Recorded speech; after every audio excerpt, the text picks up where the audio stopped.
Bienvenidos y bienvenidas. En este vídeo vamos a ver en qué consiste Europass. Bueno, pues Europass es un conjunto de documentos, no es una cosa solo. Y en el portal de Europass, que como veis aquí en esta web que os presento, está recentito, lleva un año recién estrenado, se integran esos documentos que forman parte de todo lo que es el concepto Europass. ¿Qué contiene? ¿Qué documentos tiene el portal de Europass? Pues por una parte está el currículum vitae, que probablemente lo conozcáis casi todos.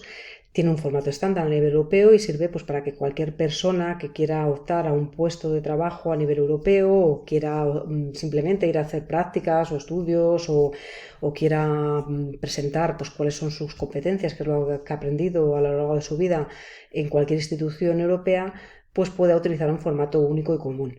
Entonces, el currículum vitae además tiene cartas de presentación modelo, te permite establecer qué niveles de competencias a nivel de idiomas y competencia digital consideras que tienes, con lo cual es un documento muy completo y ahora mismo en el nuevo portal lo que permite además es que antes solamente tenías el editor, te permitía hacerlo con el formato estándar, exportarlo y utilizarlo. Ahora mismo lo que permite el nuevo portal es que además puede guardar tus datos en la nube para que luego se entrelacen con otras aplicaciones. Por ejemplo, si queremos darnos de alta en el portal europeo de empleo y movilidad profesional, que es EURES, pues precisamente podemos utilizar, si ya tenemos creado nuestro currículum vitae Europass en el portal, podemos coger, importarlo en EURES y no insertar otra vez toda la información de cero. Se interconectan entre sí. ¿Qué más documentos forman parte de lo que es el portal Europass? Pues bueno, hay otro muy interesante que es el suplemento Europass, que de alguna manera da información adicional sobre los títulos académicos que cursamos y que tenemos superados. Permite pues que la información sea más descriptiva, más transparente, para que las instituciones europeas puedan saber mejor pues para qué nos habilita ese título, qué tipo de profesiones podemos realizar con él. En el caso de educación superior, desde 2015 es obligatorio. Las universidades tienen que proporcionar, junto con el título académico, el suplemento europeo Europass, con esa información adicional. En el resto de estudios no es obligatorio, pero sí que es muy recomendable y sobre todo cuando vamos a hacer algún tipo de actividad en el marco de Erasmus Plus, es muy interesante que se prepare tanto el currículum vitae como y se añada el suplemento Europass. Para el caso de formación profesional y certificados de profesionalidad ya hay muchos elaborados por parte o bien de formación profesional o artísticas en el Ministerio de Educación o por el SEPE, que es el que hasta ahora llevaba todo lo que es la parte de certificados de profesionalidad.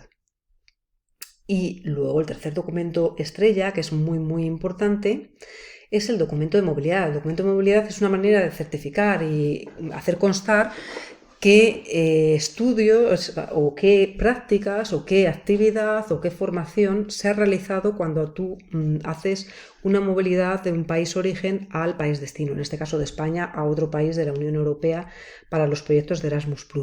Permite indicar qué se ha aprendido, qué competencias se han adquirido y eso sirve también para unirlo luego después en puestos posteriores a los que quieras optar junto con el currículum vitae.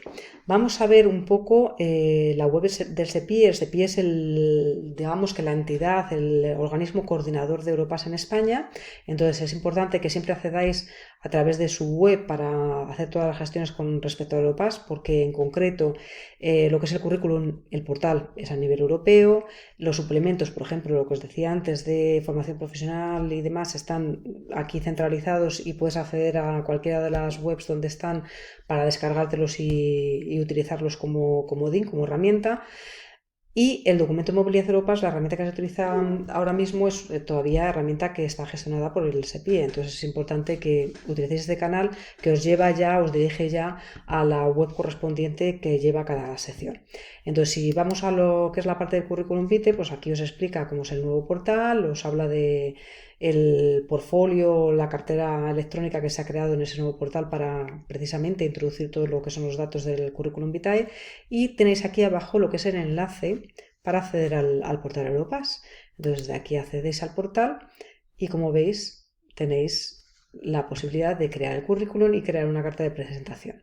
Os dais de alta, podéis tener todo en la nube, como os decía antes, y es un procedimiento muy, muy sencillo realmente.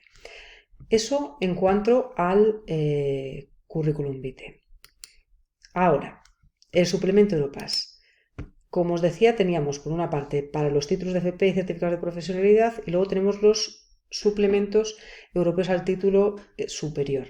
En este caso, desde 2015, como os decía, a raíz del Real Decreto 22/2015, se estableció que era obligatorio por parte de las universidades dar junto con el título el suplemento al título. Entonces os lo tienen que dar porque facilita de alguna manera comprender qué es lo que se ha aprendido con ese título. Para que veáis un ejemplo, aquí en estos de formación profesional, que como veis tenéis de formación profesional, de artísticas, deportivas y luego certificados de profesionalidad, nos permite pues ver un poco cómo es la estructura de esos, porque aquí tienen desarrollados ya algunos que estos en realidad deberían adaptarse luego por cada comunidad autónoma o centro educativo, dentro del margen de la autonomía que dan a las comunidades autónomas y a los centros educativos. Ya sabéis que hay cierto margen, se pueden hacer proyectos propios, pues lógicamente puede haber cambios respecto al currículum que está establecido a nivel estatal. Entonces aquí lo que es el Ministerio ha preparado los suplementos teniendo en cuenta el currículum estatal, pero esto lógicamente habría que adaptarlo y cada comunidad autónoma, incluso cada centro educativo,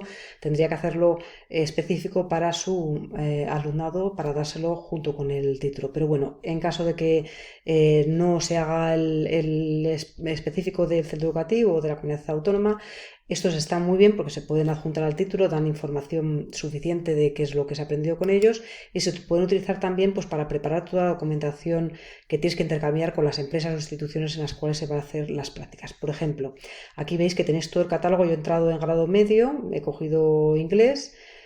Habéis visto antes que están en inglés y en español, ¿vale? Hay de grado medio superior, en este caso de FP. Y de formación profesional básica todavía no han preparado ninguno. Aquí, por ejemplo, en este caso, pues imaginaos que vamos al de técnico en actividades comerciales, para que veáis un poquito cómo está estructurado, que yo creo que es importante que veáis un poco la filosofía de este tipo de documento. ¿Veis? Aquí cuenta un poquito pues, en qué consiste el título a nivel general, luego desarrolla cada módulo profesional con los aprendizajes adquiridos en cada uno de ellos. Y hay una sección, como veis aquí, en la que se especifica a los empleos para los que habilita este título. Entonces eso está muy bien porque sirve de referencia a las empresas en las que queremos enviar el currículum para hacer prácticas, formación o cualquier tipo de actividad, para que sepan un poco qué tipo de cosas se pueden hacer con él.